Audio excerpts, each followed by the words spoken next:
Welcome to today's video on the poem Remains by Simon Armitage, coming from the Power and Conflict Anthology. If you have your anthology to hand, it would be really useful. If not, you can print off a PDF of the poem. Thank you. If you can turn to page 37 and 38 in your anthology, and we will read along. Remains. On another occasion, we get sent out to tackle looters raiding a bank. One of them legs it up the road, probably armed, possibly not. Well, myself and somebody else are all of the same mind, so all three of us open fire. Three of a kind, all letting fly, and I swear I see every round as it rips through his life. I see broad daylight on the other side. So we've hit this looter a dozen times, and he's there on the ground, sort of inside out. Pain itself, the image of agony. One of my mates goes by and tosses his guts back into his body. Then he's carted off in the back of a lorry. End of story, except not really. His blood shadow stays on the street, and out on patrol I walk right over it week after week. Then I'm home on leave. But I blink, and he bursts again through the doors of the bank. Sleep, and he's probably armed, possibly not. Dream, and he's torn apart by a dozen rounds, and the drink and the drugs won't flush him out. He's here, in my head, when I close my eyes, dug in behind enemy lines, not left for dead in some distant, sun-stunned, sand-smothered land, or 6 feet under in desert sand. But near to the knuckle, here and now, his bloody life in my bloody hands.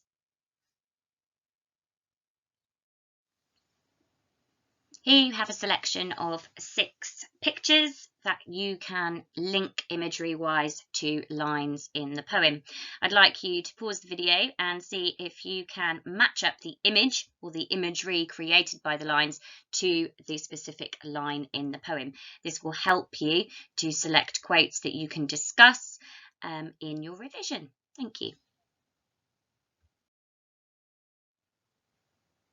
Before we look at the poem in detail, it's really important for us to have an understanding of the context, not just about the poet Simon Armitage himself, but also why this poem is placed in this particular position and why it appears in this anthology. So Simon Armitage is currently our poet laureate. He wasn't at the time of writing, but he is now, and that goes to show how well respected of a poet he is to be given this prestigious position. His poetry reflects on real life experiences, often in a quite realistic and often brutal and deadpan way. He's quite upfront about dealing with quite tackling things in quite a brutal and honest and open manner.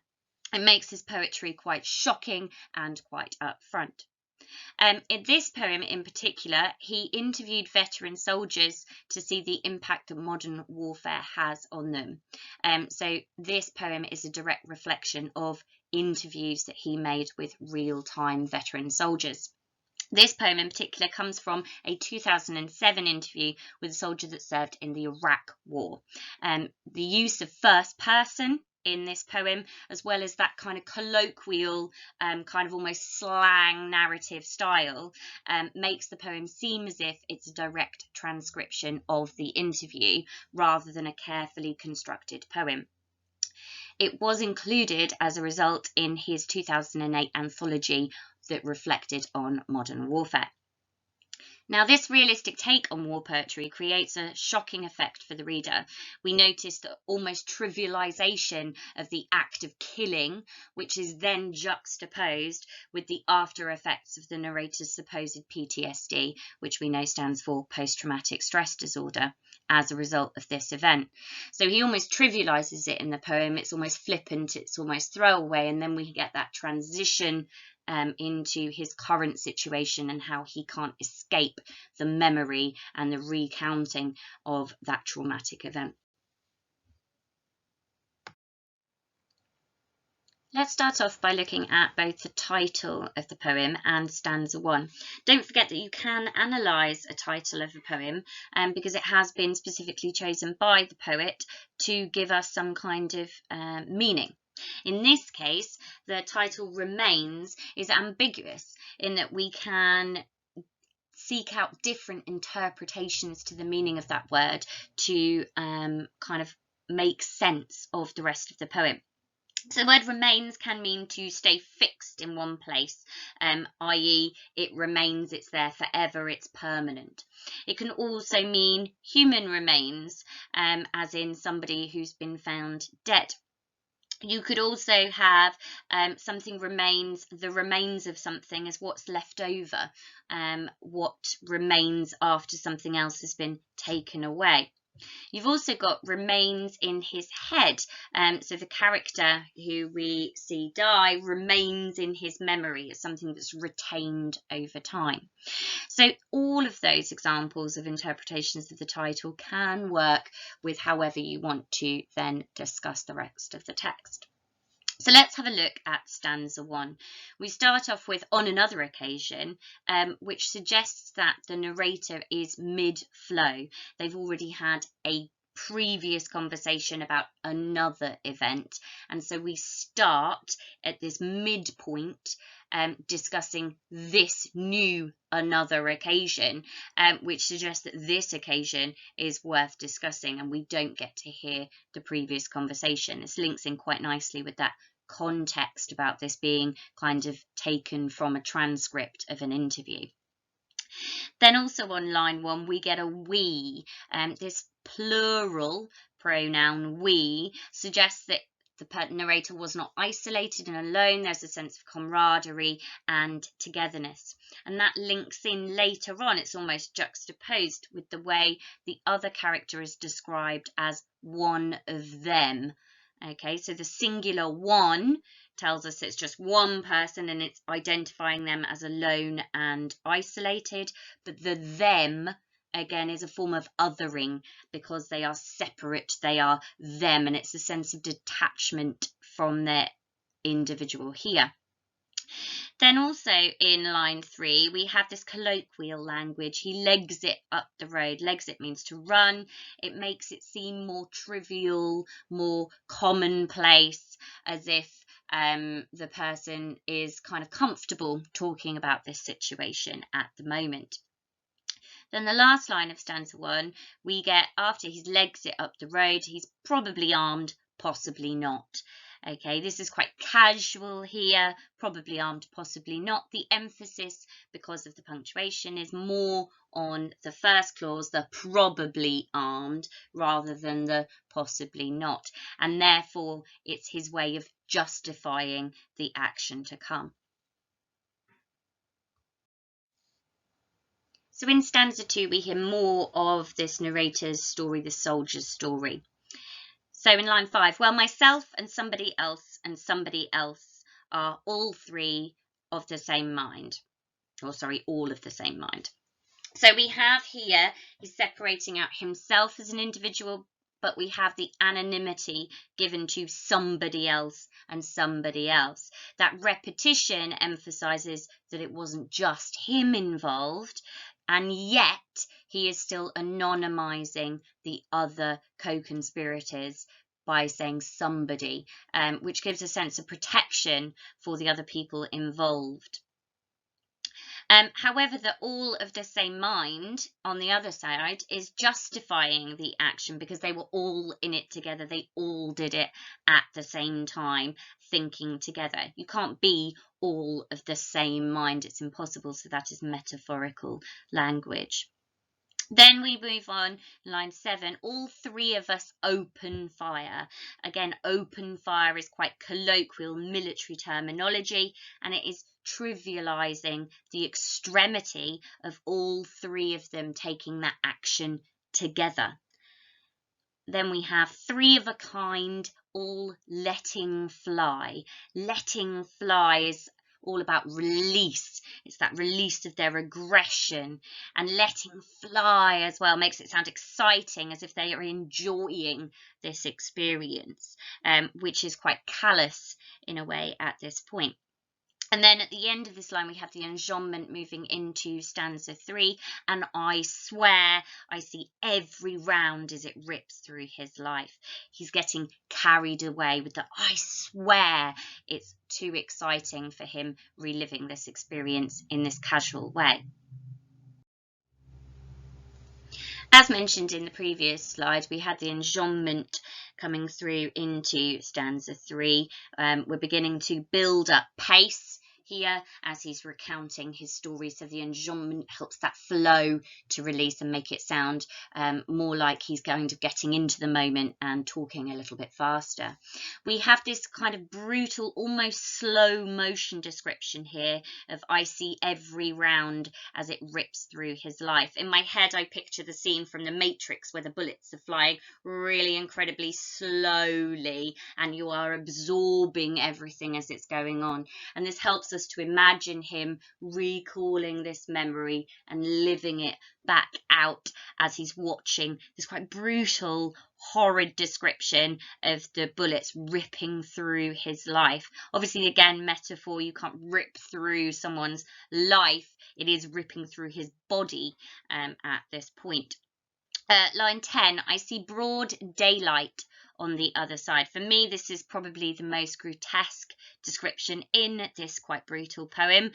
You can actually see through the body of the man. That's how many bullets have entered his body through directly to the other side, to daylight on the other side of his body.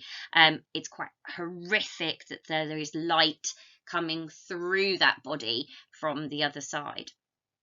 Line 11, so we've hit this lute a dozen times.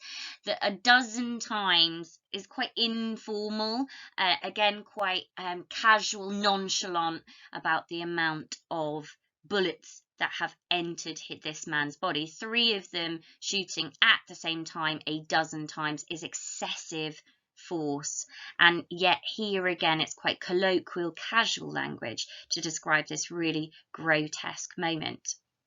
And then here we have on line 12, and he's there on the ground, sort of inside out. Again, it's quite vague, sort of inside out, and yet inside out is unnatural, it's unnerving. A body should not be inside out. Your insides should stay on the inside. So the kind of sort of vague language trivializing again this grotesque description.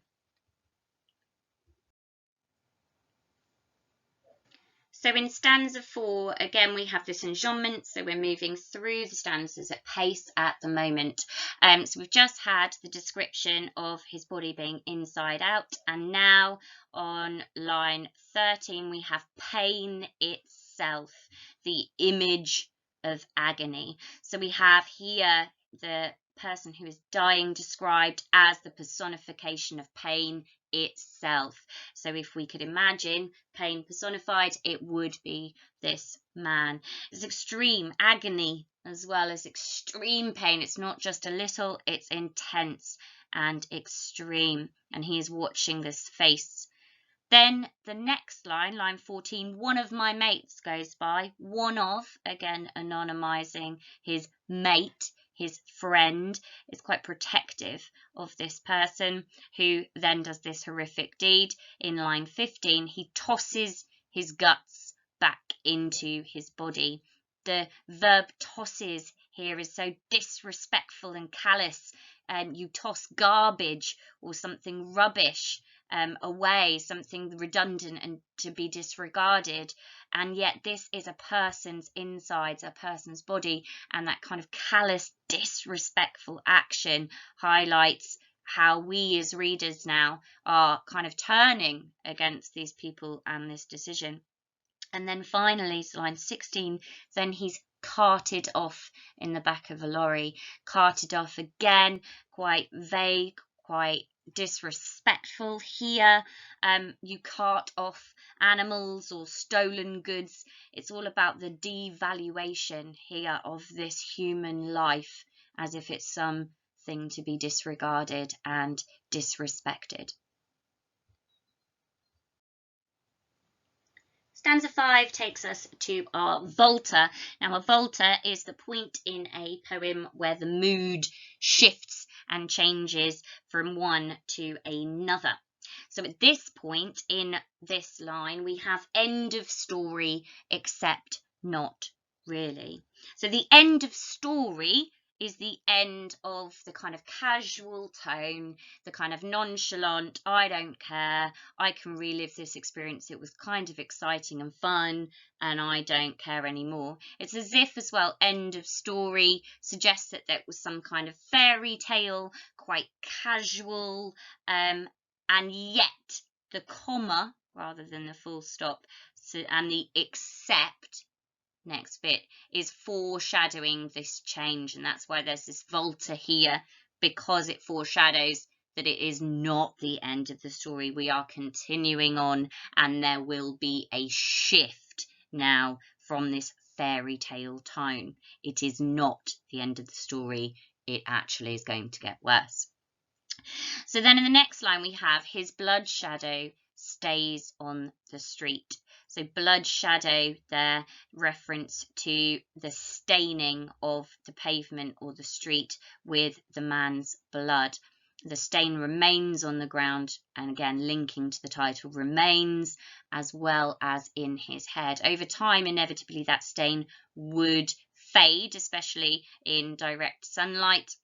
However, it's suggesting here that the stain remains despite the time, and therefore this could link to perhaps it being in his mind as well as literally on the street. So out on patrol, I walk right over it week after week. The repetition of week here emphasizes the movement of time over time. He still goes past it. It's embedding itself into his psyche and his memory. He can't escape the memory of this event because he has to recount it over time. Then on line 20 we have a shift both in time and location with this short simple sentence, then I'm home on leave. So we transition here, not just in time but also in location. Home on leave as well, military speak. He's finished his tour, he comes back home. That suggests security and safety. However, as I well know as an ex-military wife, it can be hard to transition straight away back into a sense of normality. You usually give people, when they return back on tour, they have to have 2 weeks leave compulsorily to kind of resensitize themselves back into the world. And here at the end of this line 20, it's suggestive again that all is not well. We have this very short clause, obviously enjambment into the next stanza, and yet that snippet, but I blink, is like a snapshot. That snapshot clause is just like the blink itself. It's almost onomatopoeic here. It tells us with the enjambment that we are picking up pace. It shows how erratic the narrator is coming now when he's talking about how every time he blinks he sees this face. Okay, so on the next page on stanza 6, we had earlier about the blinking, and he bursts again through the doors of the bank. So once more, he's not literally bursting through. It is a metaphor again for his memory, for his recounting of that experience. He is reliving it every time he blinks in his mind. Then on the next line, we have these. In fact, the next 2 lines, we have these very short clauses at the beginning of the line. So sleep, and he's probably armed, possibly not.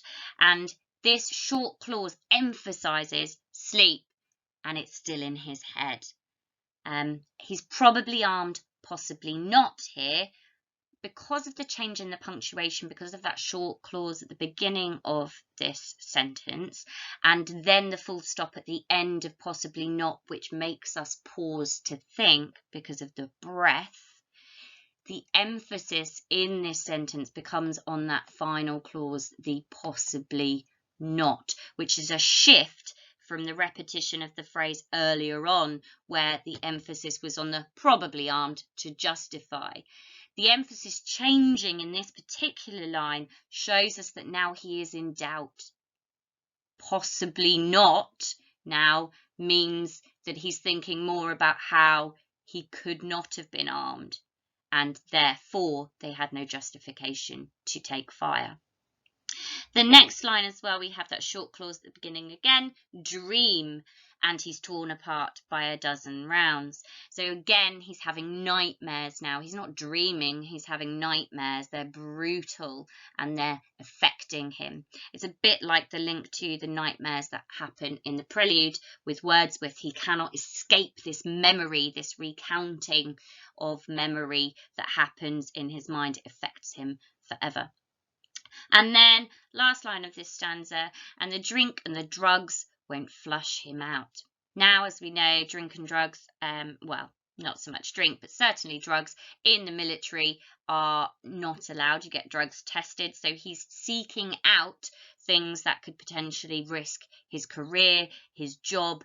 That's how serious he feels about wanting to eradicate the memory of this experience from his mind. He wants to flush him out of his mind, which again you cannot do. It's metaphorical here. It's not really living inside of him, but he's going to extreme measures to do that.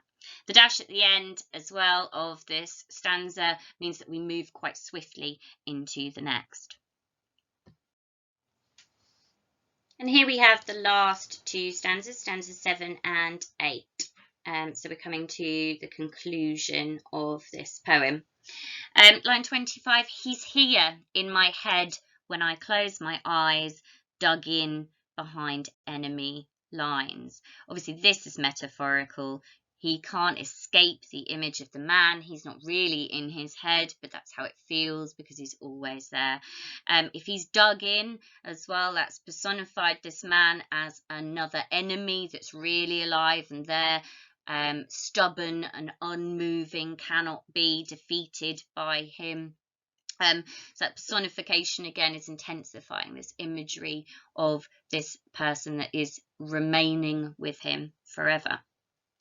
Line 27 then, not left for dead, some distant sun-stunned, sand-smothered land. So left for dead, again here, shows a little bit of remorse now, a little bit of guilt here about the way he was treated. He was just left for dead, which potentially shows a shift in how he feels about the earlier description of being redundant. You have the sibilants as well, some distant, sun-stunned, sand-smothered land, or 6 feet under in desert sand. The sibilants here to describe the desert and the land in which the body and the event took place, could represent the movement of the sand like it does in Ozymandias, the poem from earlier on in the anthology. 6 feet under, again, is a colloquialism for, it's quite a trivialization of somebody being buried, because you have to be buried 6 feet deep. Desert sand as well is a nod to the Middle East, suggests that the body is far away because now he is back home, and yet that's juxtaposed with the next stanza where we are reminded that despite his body being buried in this desert sand in the Middle East somewhere far away, he feels he is with him really close up. So on line 29, but near to knuckle, here and now. Again, he's not really there. It's a metaphor. It's just explaining how close he feels this memory, this person is to him, which tells us that he's having visions, almost, that he's quite disturbed now by this experience. It's affecting his mental health, a little bit like Macbeth, actually, who we're going to talk about, when he imagines the dagger in front of him. It's telling us that he's unknown, that he's kind of disturbed in the mind at the moment. He's visualizing this person right close to him, right next to his knuckle as well. It's to do with a fist and fighting and anger, and it's also kind of building towards the end of this poem. And then we get this kind of ambiguous final line, which is one of my favourite lines in this poem, because you can interpret this in many different ways. So, his bloody life in my bloody hands. The ambiguity comes from the way that you read this bloody. It could be literal blood. He had literal blood on his hands. It could be metaphorical blood, i.e. guilt. This leads us to the illusion, like I suggested, of Macbeth and Lady Macbeth, with a famous, they both had blood on their hands, which meant that they were both guilty of the murder of Duncan. And if we say now the phrase, you've got blood on your hands, it means that you are guilty of something bad, you are implicit. So it could be this metaphorical guilt. However, it could also be an expletive, which we know is a swear word. He could be lashing out in anger at this person haunting him. And either of those can be read either way. So it could be his bloody life in my bloody hands, or it could be his bloody life in my bloody hands. It depends on your interpretation. So that takes us to the end of this poem. If you can make sure you've got some nice notes down ready for your amity. So as suggested in the last slide, you will need to create or complete an amity for this poem to ensure that you have enough notes about all of the different options ready to write an assessment at the end of this unit in your literature. So you need to make sure you know what it's about, how the mood changes and shifts, and the volta at which point that happens, the themes and ideas that the poet wants you to think about when reading this poem. 3 techniques will be needed to be picked out. Pick your favourite 3 and explain the effect. And then finally, your own response to this poem, how it makes you feel about those ideas and whether or not that's effective through your reading of it. Now, once we've done that, we also need to talk about other poems that you can link it to. Now, this poem remains links to lots of other poems, so you have lots of options depending on the theme that you're asked to compare it to. So firstly, you can compare it to Bayonet Charge. They both show the brutality of war and the effect of war on individuals. Exposure as well shows the effect of war on soldiers. It shows fear, and it also displays that kind of development of fear over time. War Photographer, really nice link here, explains the impact of war on an individual and the effect of conflict on mental health. You could argue both narrators of this poem and in War Photographer have a form of PTSD because of what they have seen. Both as well deal with memories of having to relive brutal experiences and how that affects their current state. Kamikaze also shows the effect of war on individuals as well as family and the impact of memory in shaping the future. Poppies has the impact of memory too, and fear and impact of war on an individual, and the Imagery also has the impact of memory, but in that case in the opposite vein, because in Imagery she loves her memories of her countries and they're precious to her and she wants to keep them, whereas obviously in this poem Remains, he wants to reject them. I also talked about earlier the prelude and how that's about individual experience and how a memory of an event can shape your future so much that it remains with you. You could argue it impacted Wordsworth in the prelude so much that he then wrote the poem in the first place. Once you've made some notes on this, then we are finished. Thank you so much for joining me.